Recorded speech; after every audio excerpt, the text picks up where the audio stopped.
Sick with the slang, sick and I'm destined for fame. Do for the fam, not for the gram. Stunting, you're destined for pain.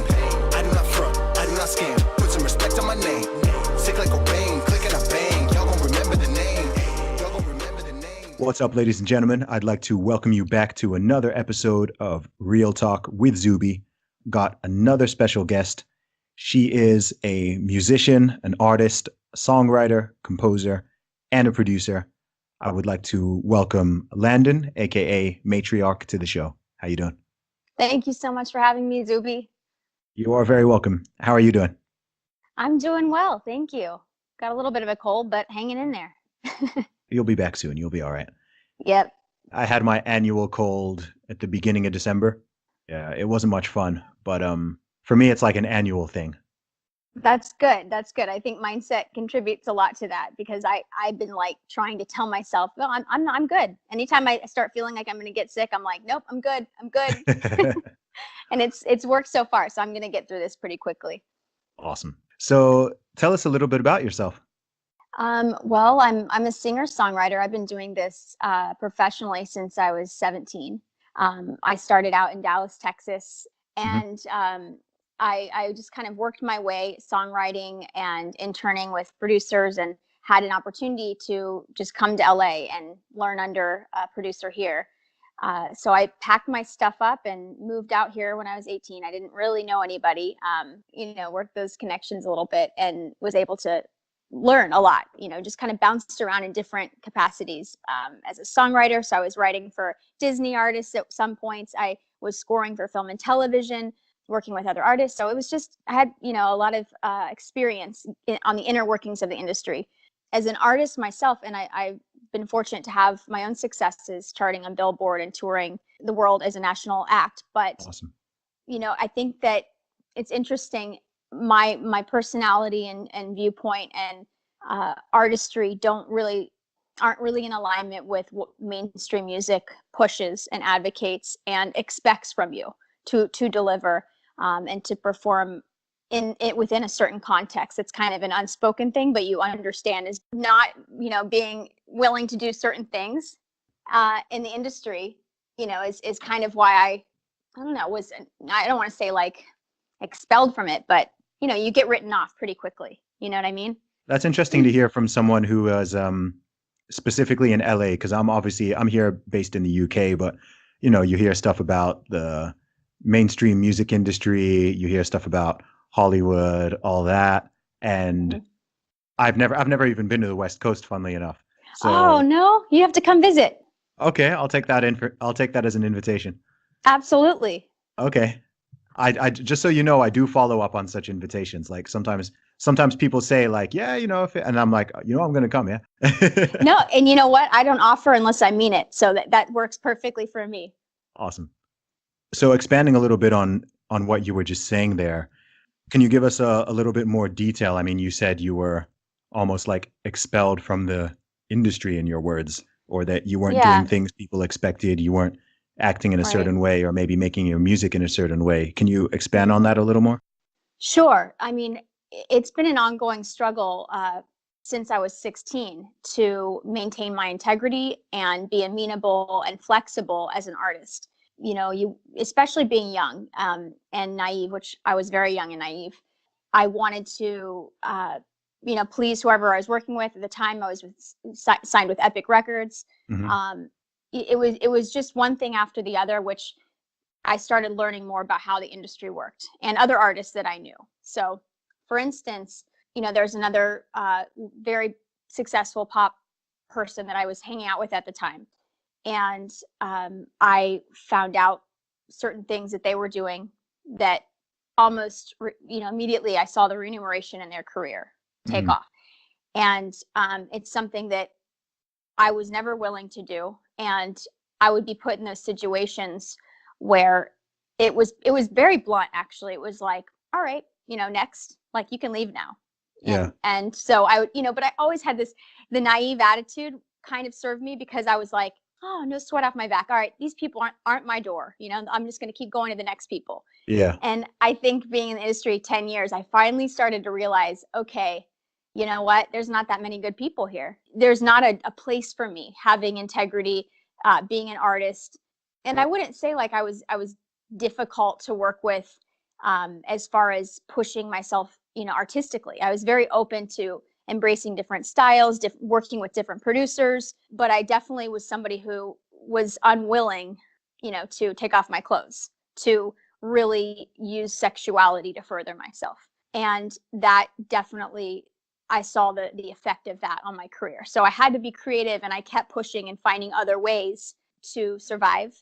And ultimately, I don't know if it's age or just some of the life experiences that I've had that are pretty significant, just put me in a place where I was like, ultimately my happiness isn't going to be external.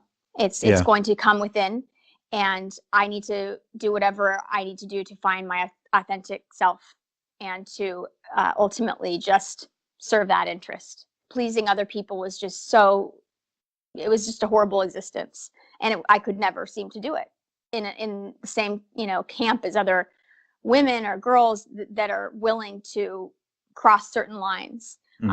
And so when I talk about it, I'm sure there's some really great artists that have managed to get to where they are and persevere, and I'll be one of them too that continues. But for the most part, from my personal experiences in the industry, and as we're seeing with the MeToo movement coming out, it's very prevalent. And I think there's unspoken rules that people who are in the industry, at least here in the West Coast, are aware of, or the US. So that, yeah, it's interesting because you're trying to survive in an industry, but you have to pave your own way, and you have to stay true to yourself at the same time. Sure. It's really interesting for me to hear, firsthand. For like a really long time, for over a decade, I've been like, Hollywood is shady, this is shady, this is shady. There have been enough warning signs and enough smoke and enough rumors. And I'm like, there's stuff going on there that people are not talking about, or that isn't being exposed. Some of it, fortunately, has been coming to light and still is over the last couple of months, over the last couple of years. And, you mentioned the Me Too movement. And for whatever reason, maybe just because I'm a fairly outspoken individual, a lot of people ask me, oh, like, what are your thoughts on the whole Me Too thing? To me, it seems like it's been very much a double-edged sword in a way. Like, I think the initial, like, my initial understanding of it was like, yeah, this is good. This is, supposed to expose predators, expose wrongdoing, exposing all kinds of misbehavior and criminality. In some weird way, it kind of, like a lot of things do, it seems like it got a little bit hijacked and expanded to just like a little bit of a witch hunt. It's like it kind of got out of hand. It lost the focus of what was very much initially something that was necessary and positive. Like, regardless of who you are, like, most people do not want any kind of crime or sexual exploitation or any of that. I think there seems to be this weird idea, and this has also been part of the narrative that I've noticed, is like some people want to be painting this picture or framing it as if a huge number of men are like complicit in it or approve of it or something like that. And it's like, no, it's like absolutely not, like, absolutely not. It's just that it's hard to talk about certain things with any kind of nuance. I'm on your side here.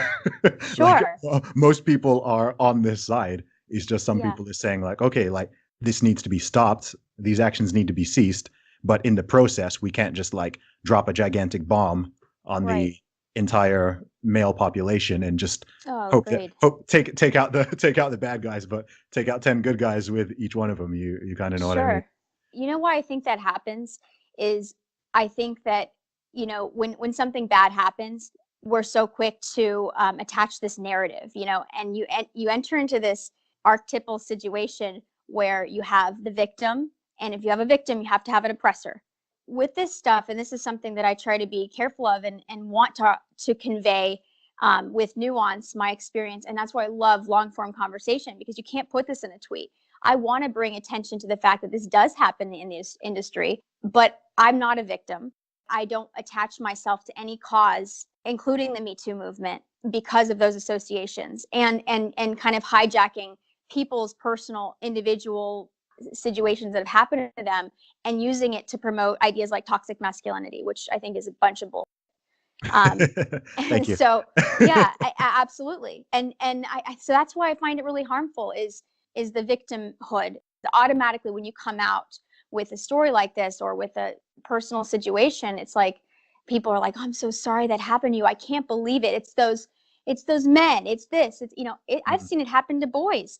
I've seen it Sure. happen to young boys, and I know young guys that in the industry that this happened to as well.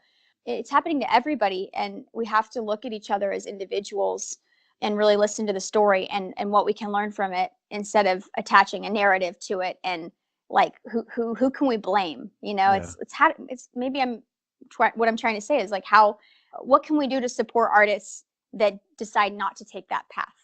Because Yeah. ultimately that is the solution. If these girls and boys felt there was a different way, they would Mhm. say no. They wouldn't So, feel so compromised inside. so is it, I mean, you're someone who is in LA and in the industry. I mean, is Mhm. it so permeated? Is it so widespread that it's like it's unavoidable? There aren't even other options in terms of, I don't know, labels or producers or whatever the case might be. Just like how deeply rooted is the problem? It's pretty deeply rooted. From my perspective, I'm going to tell you, I have met very few people in the industry that I would say had integrity, really, Mm. truly had integrity. And that's sad. And I wish that weren't the case. And I know they're out there and I Yeah. know they're doing their own thing or they're kind of, on the down low doing their own thing. I know there's some very successful ones that they really they're not even on social media, which Yeah. it makes it hard for people like them and myself to connect, which those connections need to happen so we can strengthen that other side of art. Yeah. Art is such a powerful medium. What we do is so important, to culture shift. And when Mhm. we're just promoting art and rappers that, promote violence and Yeah. unconsciousness, we're just creating more unconsciousness. I wish there was a way, and I think what we're doing is a great step in that direction of telling people, hey, we're here, Yeah. Yeah. there's, come find us, support us. And when we do that, we're giving, unconsciously giving other artists permission, and we're also embodying, we're doing it, we're making our art, and we're not compromising our values and our integrity or changing our viewpoints. Yeah. So why do you think in entertainment specifically, Mm-hmm. it seems to be such a problem compared to in other industries, say? I mean, there's lots of industries which are bigger than entertainment, bigger than music, bigger than, Mm-hmm. probably bigger than Hollywood even. Mm-hmm. But these specific problems, this kind of exploitation, essentially, it does Mm-hmm. seem somewhat unique to the entertainment world. Do you think there's a particular reason for that? And it seems like it's gone on for a really long time. Like I said, it's coming to light now, but Mm-hmm. it seems like it's been going on for decades. Yeah, well, I think that the power that media has over human beings far outweighs any other corporate interest, and the power of influence of major artists and the message in their art, whether it be their actor or whatever shows kids are watching, the influence is so powerful. And also, like, I'm a little bit of a nerd when it comes to neuroscience and how the brain works. But when we digest that, when we're listening to music and we're listening to watching TV, we're Mhm. going into a brainwave state that is like it's trance. Analytical mind is shut off, and we're not really taking everything going, oh, okay, I wouldn't actually hit a girl, I wouldn't actually do that. It just is Yeah. going in the brain as this is happening, this is normal. So especially these young developing brains, they get desensitized to what is normal and what's appropriate and what's not. Sure. And I think that's the biggest thing is there's the sense of morality and what's normal is completely hijacked. It's just Mhm. not there. And that's their sense of reality is what's projected from media. Yeah. And the other thing I would say is the attainment for power and influence. It's a drug. It's very encompassing to people, and it's promoting us. The biggest thing is promoting a sense of purpose, meaning, and identity outside ourselves. Mm. Wanting to be, like on Instagram, or wanting to be a real celebrity or a singer or whatever. It's the message is that I want to make art. I want to be a rapper. I want to be a Yeah. singer. It's not, I want to create. I want to be somebody. I want to be noticed. Yeah. And that's an end to just misery, because we cannot be happy with external things. Mm-hmm. And I guess almost to answer my exact question on that, I guess that desire for fame Mm-hmm. almost at all costs, I guess that leaves Yes. people, particularly who are seeking that route, Mm-hmm. who I'd argue, I mean, creative people, I think creative people tend to be a bit easier to manipulate perhaps Mm-hmm. than people in the world of, I don't know, science or engineering, say, you know what I Yeah. mean? I think Yeah. the personality type is more easy to do that. And then, I guess you got the drive for fame, Yeah. riches, success, and all Mm-hmm. that. And then the people who are in those positions of power can, Mm-hmm. if they're a bad actor, they Mm-hmm. can use that for their own nefarious means. So it's complicated. I mean, I Mm-hmm. wonder sometimes how this thing can be, what the right action to take to deal with something like this is. It's really funny with me because I'm someone who I oppose a lot of ideas of what is considered modern feminism. Mm-hmm. Okay. And I've got certain people who attack me for it or call me certain things for it because, I'm not woke enough or whatever. And I'm just like, no, like lots of these ideas are BS. And not only are they BS, I think they distract from the real issues. So if you're giving me like a real example, if someone just wants to run around and scream about men being bad and the patriarchy Mm-hmm. or whatever, I'm kind of like, or Mm-hmm. toxic masculinity, I just switch off. I'm just like, Yeah. it's like chasing ghosts. Okay. But Yeah. if someone is like, okay, this is a specific Mm-hmm. problem where we found there is actual sexism or discrimination or Mm-hmm. assault or abuse or anything like Sure. that, I'm with you. You know what I mean? Like Yeah.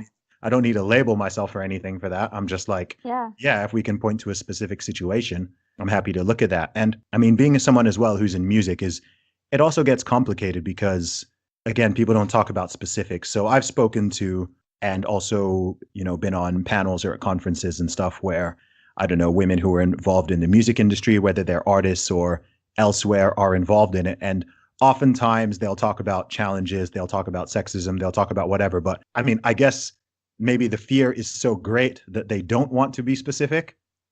But it's like when it's so general, Mm-hmm. it's hard. It's actually kind of hard Mm-hmm. for everybody to take seriously, including myself, because if people Mm-hmm. are just gonna generalize and Mm-hmm. just say, oh, there's tons of sexism in the music industry, Mm-hmm. and from my personal view, okay, maybe I haven't experienced it or I Mm-hmm.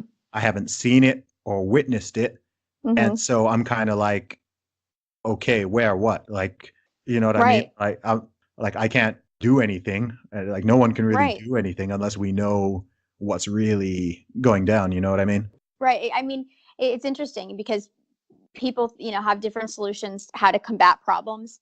And, I'm not a big sports person, but I get the analogy of defense and offense. Mhm. and I feel like, for instance, if I have a situation or two, examples of things happening, and when I come out and I say the person's name, right, who did it or said it, or things I've witnessed with other people, not only do I now introduce myself to the world as a victim, I'm not being seen as an artist. I'm not being seen for everything that I stand for. I'm being seen as somebody who is now a victim and Okay. attached to a MeToo movement, attached to anti masculinity, no matter what I say or do, no matter how I spin it. Luckily for me in my situation, I believe karma has come to that person. Mhm. And I'm not somebody who's very vengeful. And I just don't see this person has been held accountable in some aspects. So I don't feel like they're in a position to hurt people. Sure. From my specific situation, and from the other situations, they've kind of played out for us all to see as well. But again, it's just I don't see the positives for me personally in coming out and saying this person did this to me. Yeah. I don't see it ending positively for me. and I see it giving more attention to that person, or me getting attached to a movement I don't want to be attached with.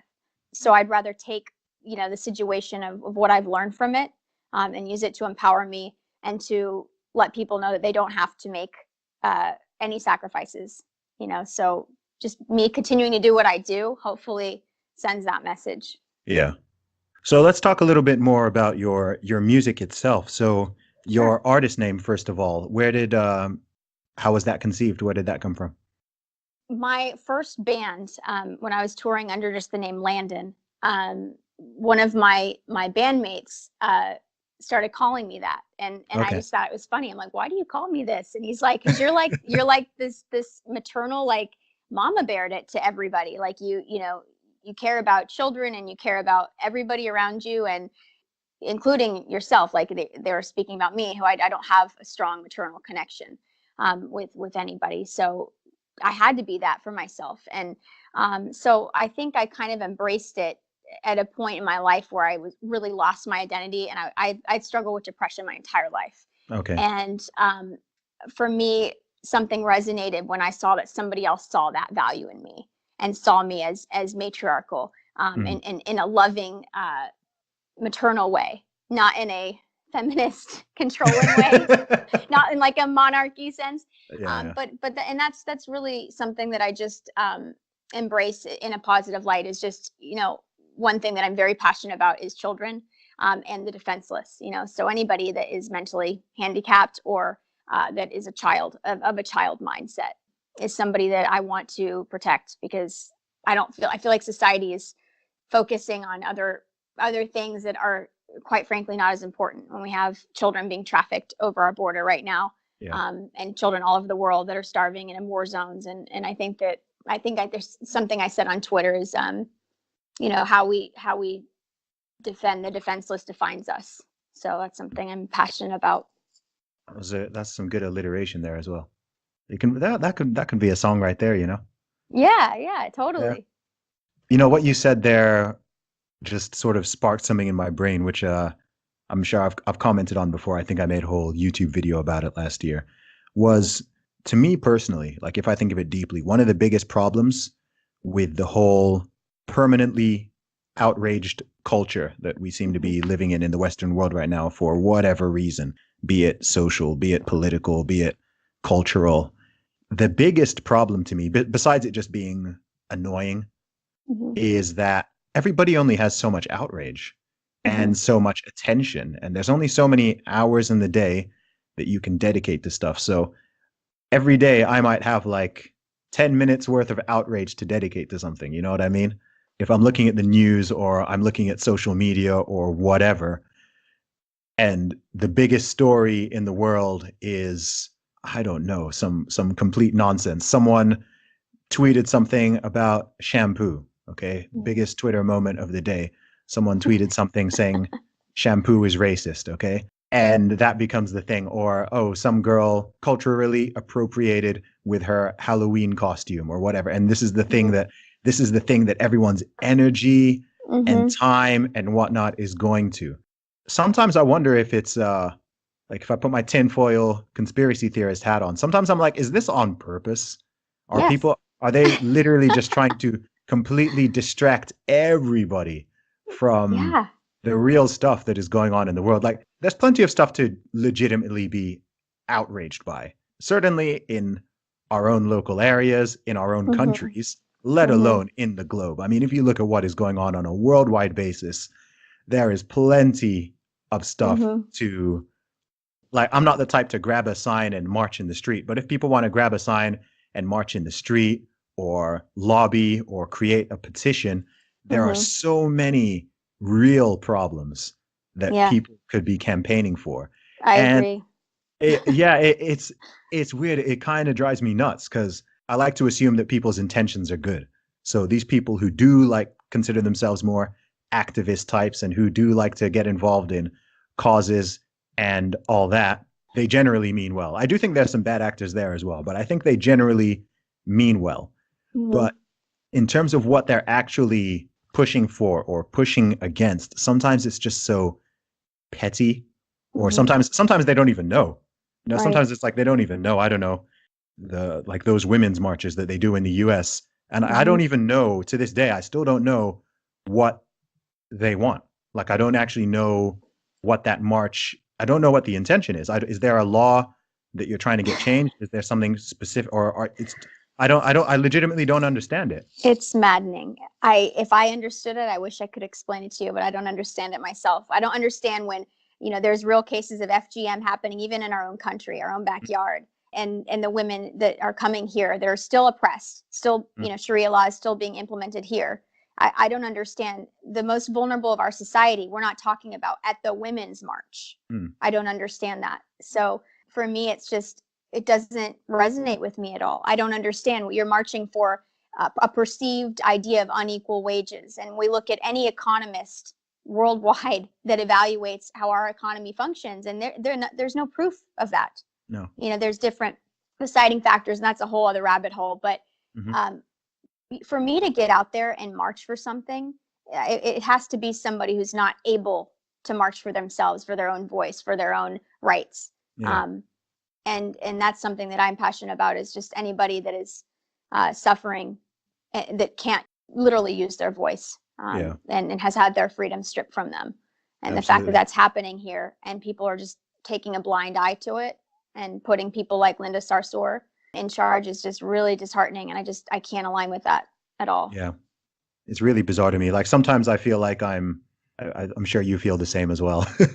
Like, sometimes I feel like I'm in some kind of alternate reality. Like I'm in the Matrix, or everyone else is in the Matrix, and I'm outside of it, and I'm kind of like, wait, hang on, this doesn't make sense. That is deeply hypocritical. That is deeply hypocritical. Yes. You'll have someone in a tweet, or literally online, or literally live on TV, denounce racism whilst simultaneously making a racist statement. And I'm just like, what?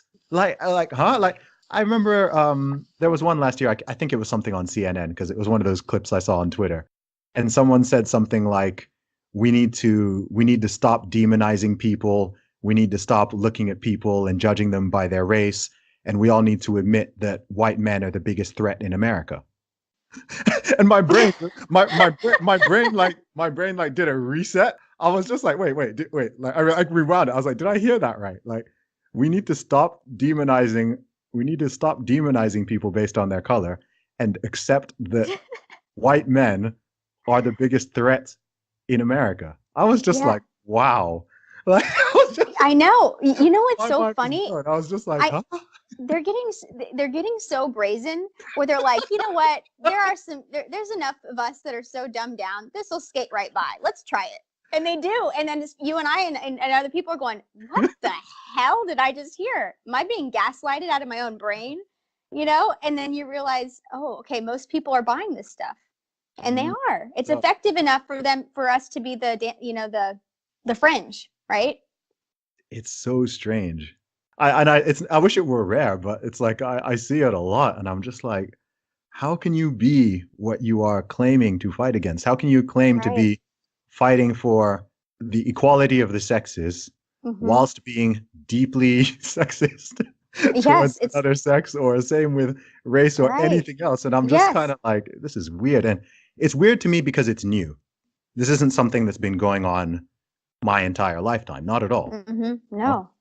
When I was in university, all these weird intersectional ideas, all this weird divisive identity politics, it was very rare. You had like the occasional mention, but lots of these concepts I'd never even heard until sort of 4 or 5 years ago. And it's like they've just taken a stranglehold amongst some people. It's like this new weird religion, literally. Like, it's a weird new religion ideology.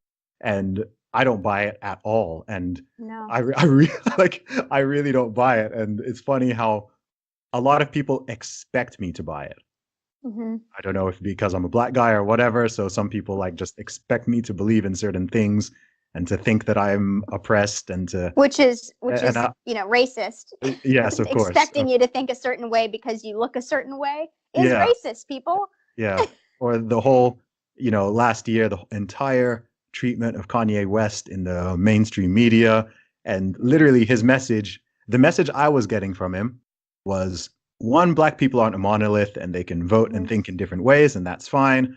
We should all actually love each other and get on with each other and quit being so divisive. Yeah. And a couple other bits, scattered with some occasional ramblings. And, that was like the overall message I got from him. And I was like, yeah, okay, fair enough. Like that's not controversial. And then it was like the way people came at him. And again, if you think of all this stuff, I mean, if you want to talk music, you want to talk hip hop, you want to talk rap, there are plenty of messages and themes in hip hop music that someone could rightfully be angry at or outraged by. But it's like, oh no, those are fine. Like you can talk about selling all the crack you want.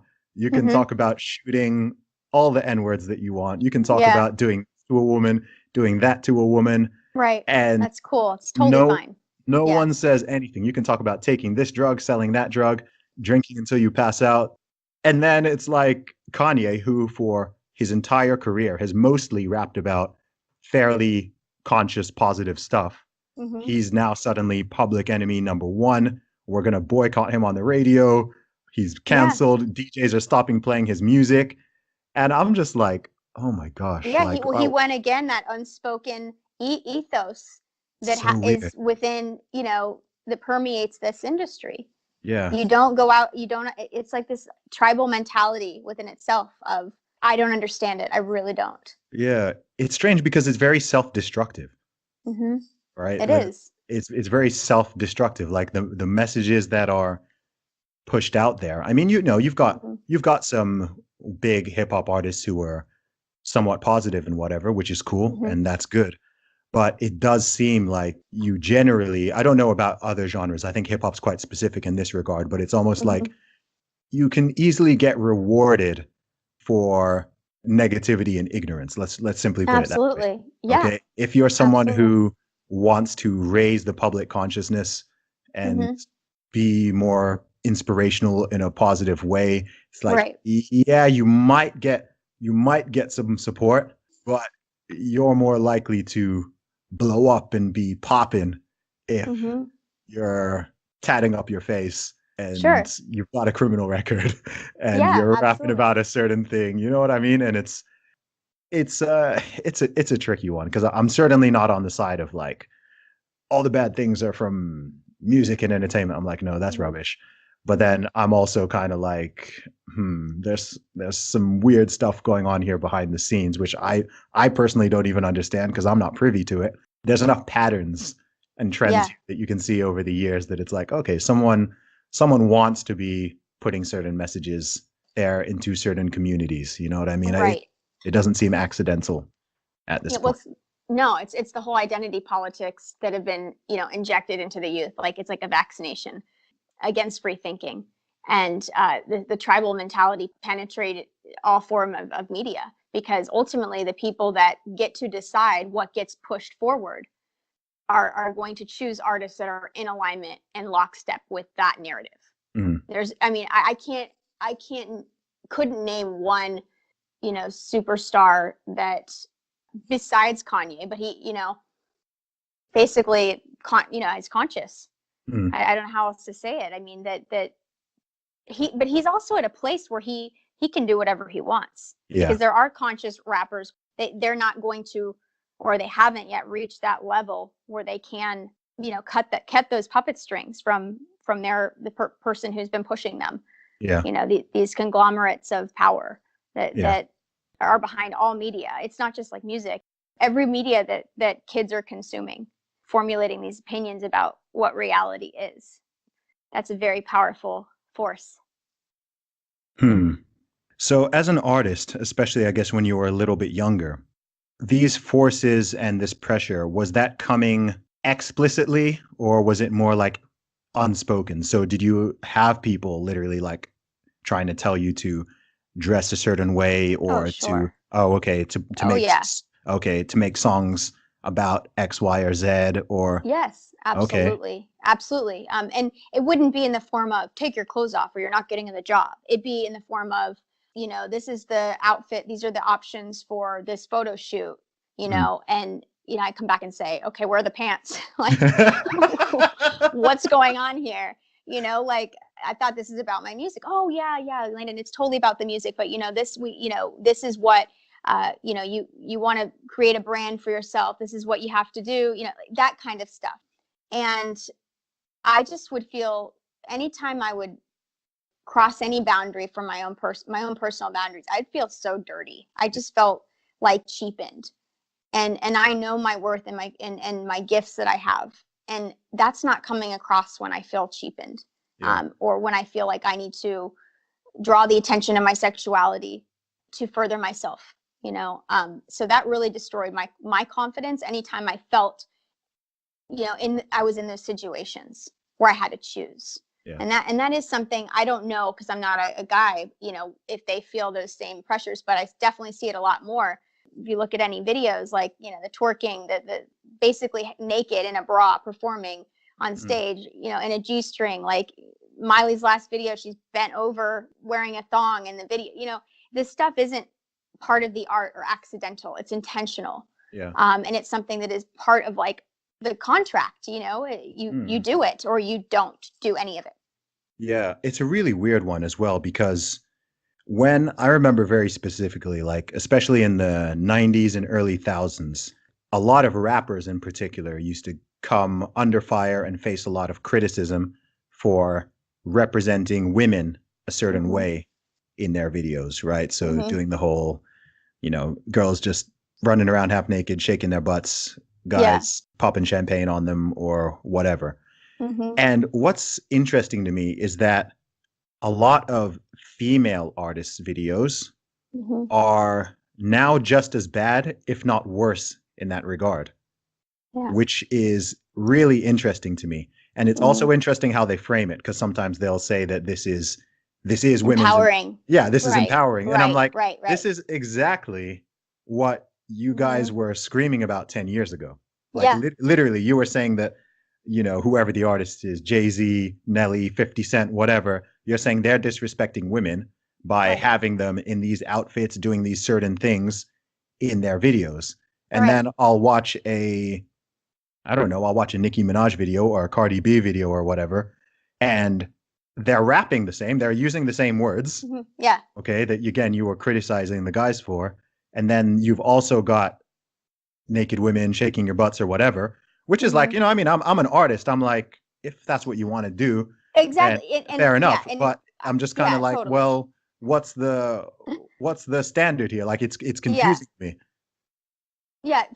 For me personally, because I'm an artist, if you watch some of my old videos and stuff, I'm not a Christian artist. Like, I will use art to tell a story, and some of it will be dark, and some of it will be, maybe offend people. I don't know. I don't know what people's, gauge of what's appropriate is. But one thing that's important to me, and where I draw the line, is where if my sexuality is what the focus is, then it's not my music. Yeah. So sexuality isn't a bad thing. There's, it's not a bad thing, and there's nothing wrong with a woman feeling empowered by her sexuality or feeling feminine or celebrating her body or any of that. But when it becomes about that, it's like this idea, this disconnect that we experience when somebody's saying, "Don't objectify me. I will objectify myself."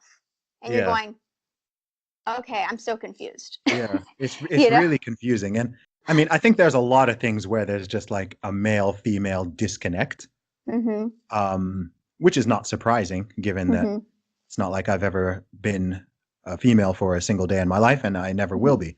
So I can't completely, and I can do my best to empathize, but I can't do it completely. But also on the flip side, there's a lot of talk about men trying to empathize with women and how men should empathize more and try to put themselves in the situation of women better and whatnot. And I actually agree with quite a lot of that. I think that's something we should all try to do in general. But there's very little talk the other way around. So with me, it seems like the conversation often gets very one-dimensional, okay? Because it's a man will start saying something and it's like, oh, don't tell me what to do. Don't tell me what to wear. Don't tell me what to say. Don't mansplain to me. Right. I was told a couple weeks ago, I said something about makeup, and I was told that I'm not even allowed to have an opinion on makeup. And I was like, really? That's interesting. So I by virtue of being, I can't even express my opinion. My opinion is completely invalid. I wasn't even saying anything bad, by the way. And I'm just like, how is society supposed to function properly if Right. like that doesn't even make sense, right? If there's something that Right. men do or men are doing Hmm. and a woman comments on it and I jump in there and say, how dare you even, you're not allowed to have an opinion. You're a Right. woman, right? I'm Yeah. pretty sure I'd get called something for that. It doesn't make sense. Like you can't have so many weird arbitrary rules and double, triple, quadruple standards if you're Well, actually trying to make the whole situation better. well, this is why identity politics are so effective. They shut down communication, they shut down nuance, they shut down question. So if you said something I didn't like, I wouldn't be able to say, so why do you feel that way? It's immediately this trigger of like, wait a minute, he's going against my identity. You Mhm. know, he's against women, and I'm going to let him know I'm a woman, I'm for women. There's no like, hey, I wonder why he thinks that, or I agree with that, or Mhm. I disagree. There's no conversation to be had when you have this tribal mentality. Oh, by the way, I haven't even said, I meant to say this at the beginning, but I listened to your Hope EP and I really like it. Like your music Thank is you. the word that just struck me was passionate. Thank you so It's much. very deeply passionate. So I meant to actually say that like really early on, but we jumped straight into like all this interesting stuff and I completely forgot. So Oh, that's awesome. thank you. Well, I'm a fan So of yours as well. thank you very much. Do you know where you would like it to get to ideally? Ideally, I would like to empower people that are in pain, Okay. to not embrace a victim mentality that I feel like is something that we're taught to embrace as a society, as a form of identity. Hmm. And it's very disempowering. What I discovered was so empowering to me is to take control of my depression, my mentality, my holistic treatment, um, was a big turning point for me. And so I hope that, when people listen to it, it'll expand their consciousness and help them not be afraid to feel emotions, to Yeah. work through the pain, because you have to feel again. We numb ourselves to avoid feeling it, and it's part of that process. And we have a culture fearing pain and Hmm. discomfort instead of embracing it like it's a teacher or a friend that's here to Okay. teach us something and help us evolve. So that's what I hope I can do with my music, is inspire and empower the individual, not women, not children, not men, the individual. Yeah. When you say consciousness, when you say raising consciousness, is Hmm. that what exactly what you mean by it? I noticed it's a word that Yeah. you use a lot. Yeah, consciousness. Yeah. Well, because I'm so fascinated with the role that our consciousness has in our perception of reality and our experience here. Hmm. um, I've learned so much about how the brain works, and so if we can activate our individual consciousness, we start observing the world in a different way, instead of through the lens of our personal belief systems and experiences that have been indoctrinated into us, either Hmm. consciously or unconsciously growing up. A lot of our limiting beliefs we have about ourselves weren't ours to begin with.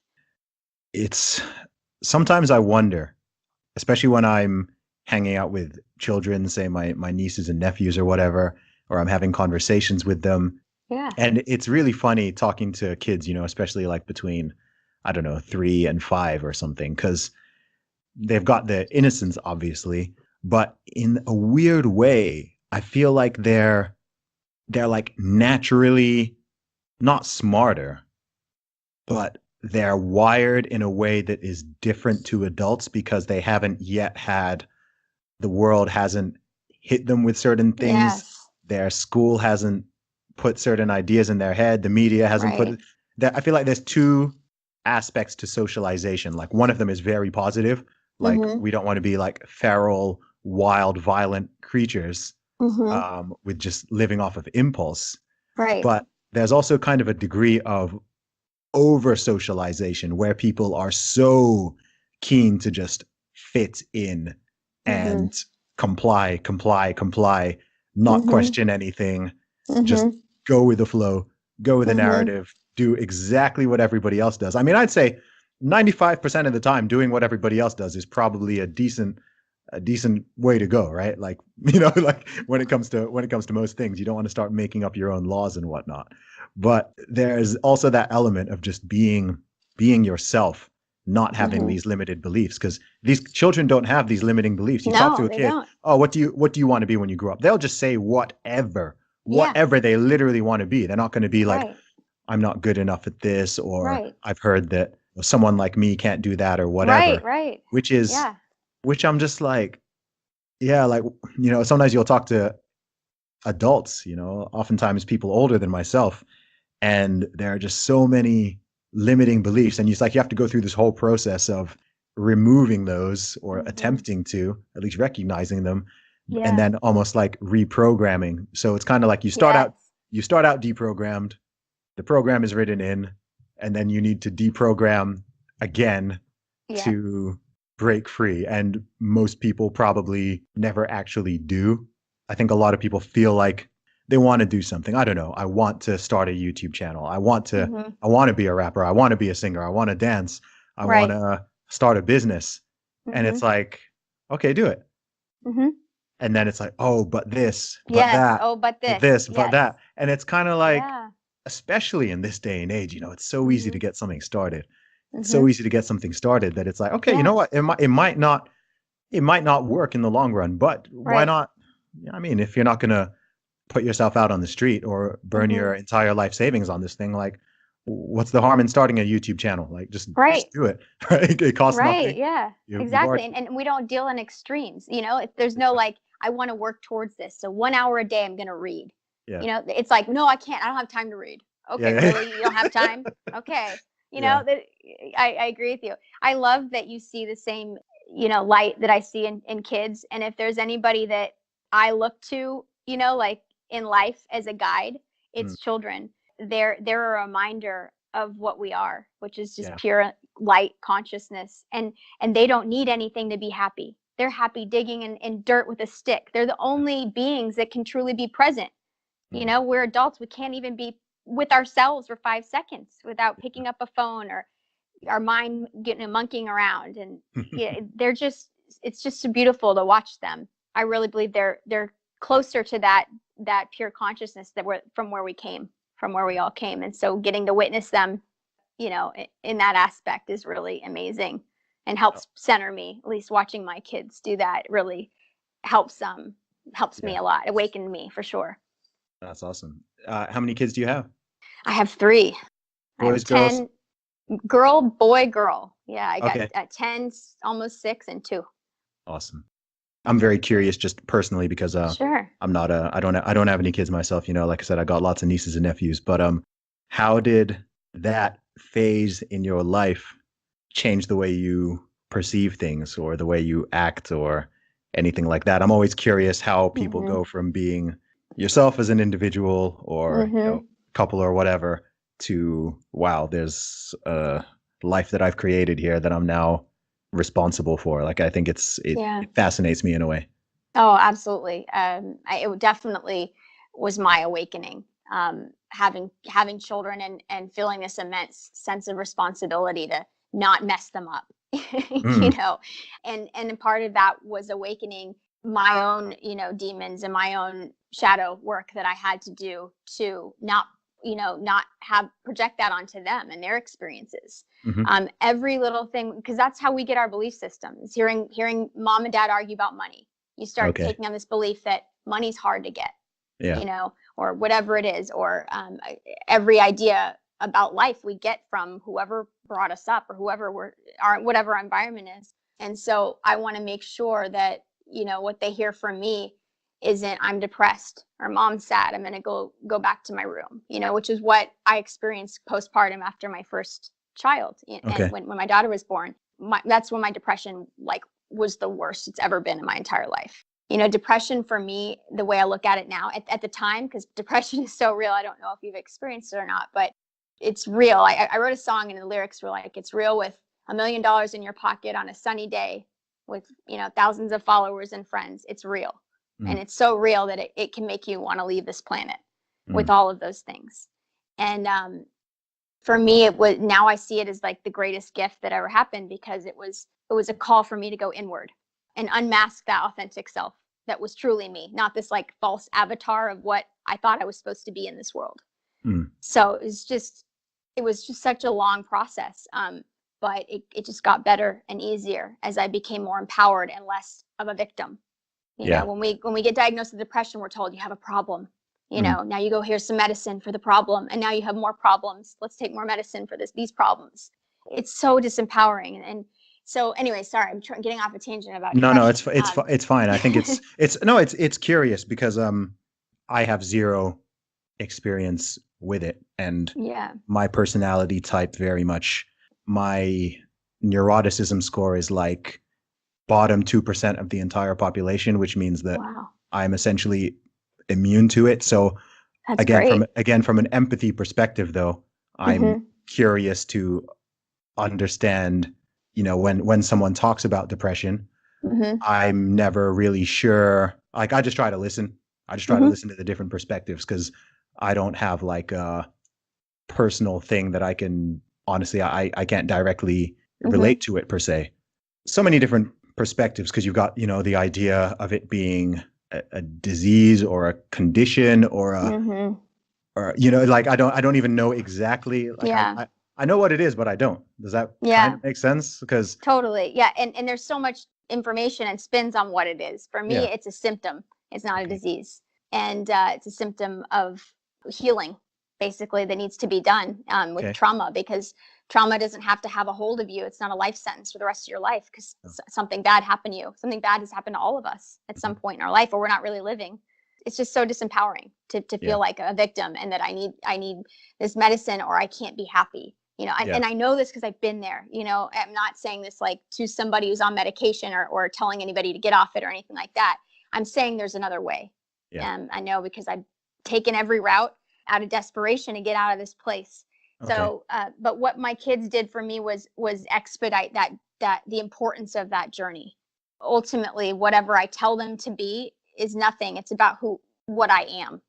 You know, that's who they're going to watch, how I am, not what I say to do or how I say to be. They're going to emulate and copy me, and they are. You know, my daughter's a mirror to me. And so whenever I see behavior in her I don't like, that's about me. She's mirroring back to me things that I'm unconsciously, obviously, because I try to be a great mom. Of course. But something as simple as trying to hide that I'm having a bad day is harmful. It's not giving her permission to have a bad day or to have to feel emotions and to navigate through them, and say it's okay. It's okay to feel like bad sometimes, and to say, I wonder what that's about. I'm going to go give myself some self-love right now. I love conversations like this, because I'm always, people say learn something new every day, but I'm like, I like really take that to, I like really take that to heart. I'm one of those people who, like, not every day, like every couple hours, Me I too. want to be, every couple hours, I'm like, okay, I've got to be smarter. I've got to understand the way I work, other people work, and the world works a little bit better. And just try to, I mean, you can never completely understand everybody else and all the different phenomena. Human beings are the most complicated thing that exists, as far as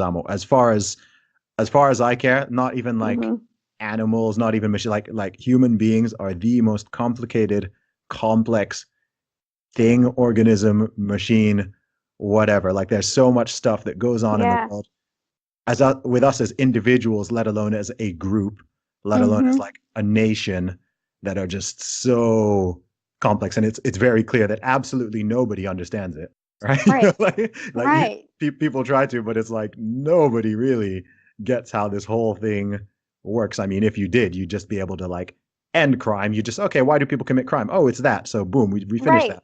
You know, oh, why do people mistreat each other? Oh, okay. Oh, it's that. Okay, boom, we fixed it. But it's just the fact, like, people have ideas, but I probably know how I work better than the average person, because I've read books on the topic. But like, I don't know how I work exactly. I don't know why I do what I do, why I think how I think, like where my random ideas come from. I'm sure you get it as an artist. Oh, where do your songs come from? Where does your inspiration come from? And it's like, you know what I mean? Like, you kind of just live. And Totally. Yes. You sit down and it's a song. Yeah, I know. It's definitely a different world for sure. My husband's a director, and sometimes I'm like, I don't know how I don't understand that world at all, how he does what he does. And he doesn't understand my world either. So Yeah, we yeah. help each other. That's awesome. Yeah. How did you guys, that's Robby, yeah? Yeah. Robby Starbuck. Awesome. Yeah. I've chatted to him a few times on Twitter as well. I'm sure we'll get him on the podcast maybe in the future if he's up for it. Yeah, definitely. Yeah. We met, he did my first music video. Oh, cool. Yeah. So that's how we met. And it was not love at first sight. It was actually like bumping Rams, Oh, really? horns at first sight. That's funny. It was funny because at the time he had like an immense ego, and he met me, and I was like not gonna let him tell me what to do or any of that. And he told me to wear this particular thing, and I'm like, nope. So he was like, what is going on here? It was really funny because there was this like tension, right? That like it was this palpable tension. I think everybody felt it that was around us at the time. And I don't know how it turned into some sort of bow chicka wow wow moment or what, but we just like looked at each other and we're like, what's going on here? Like, what the heck is going on here? And then Marvin Gaye starts playing, No, Oh, wow. something changed, something sparked inside of us. And then we were attracted to each other, and he came over that night, and I made him sleep on the couch. And he was again like, what's going on with this girl? I thought she was into me. And, it just played out like a bumpy road from there.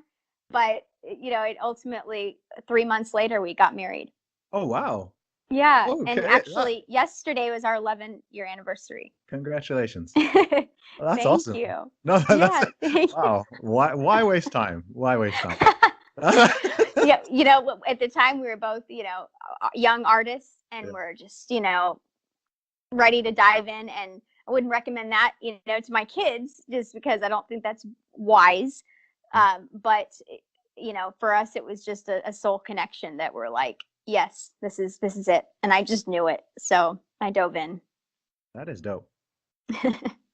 So I don't want to, I feel like we're on like a really happy zone right now. So I don't want to take too much of a negative turn, but one thing I did want to talk about on this podcast is some of the issues that you would like to raise public awareness and consciousness about. I know with your single Hope, you are donating some of the proceeds of that to what's the name of the charity again? A21. It's A21. an anti-trafficking organization. And I'm actually 100% of the single sales go to them. There's several that are really great, but I'm really passionate about transparency, and I want people to feel like every single cent is going somewhere positive. And a lot of these nonprofits don't do what they say they're going to do, and that doesn't actually go towards fully helping rehabilitate and restore people's lives and help the problem of stopping it to begin with. Trafficking is a huge passion of mine, anti-trafficking. And I know what you meant, don't worry. Thank you. Yeah. Oh my God. Take that snippet and Yes, edit that. just that in the massaging, please. Oh.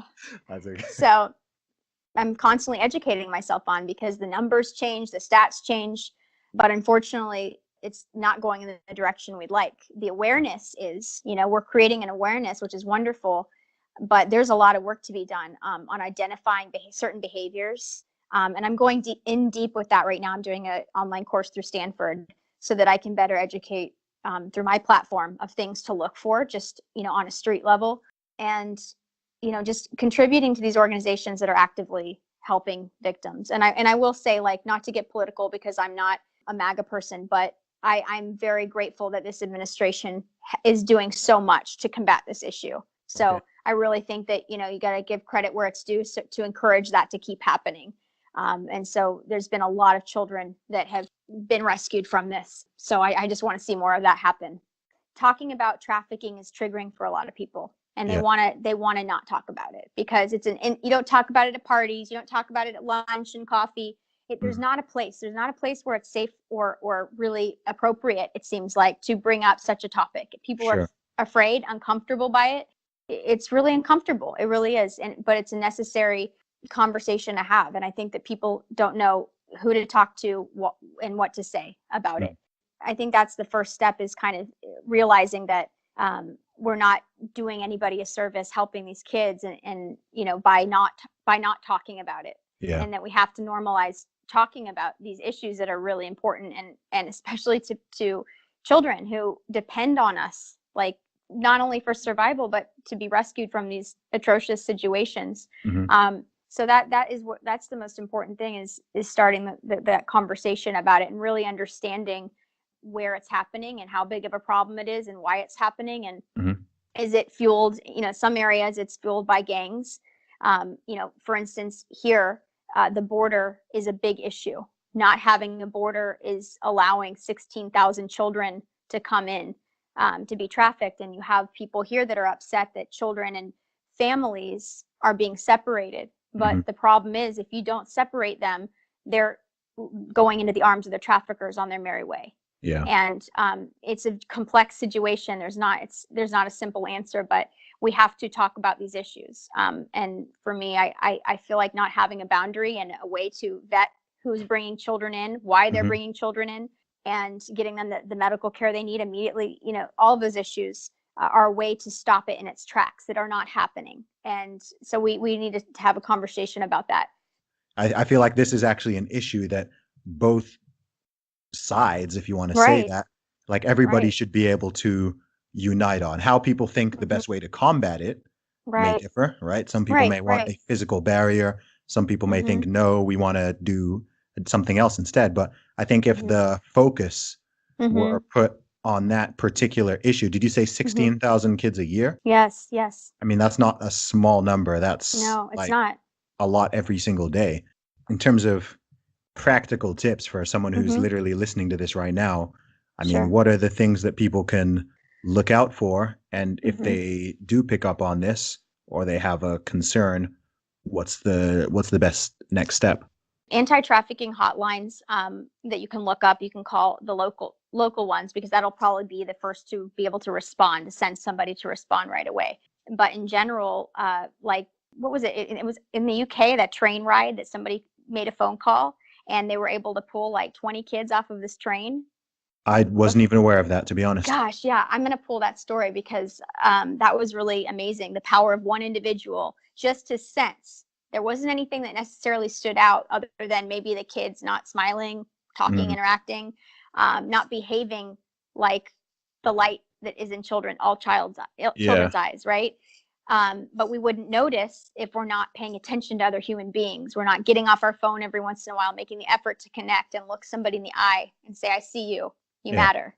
So that is how those children were saved, was just by somebody paying attention, looking up from their phone, realizing this is not, these children are not behaving like normal children. I feel like we could talk forever. I know. We'll have to do another one in the future.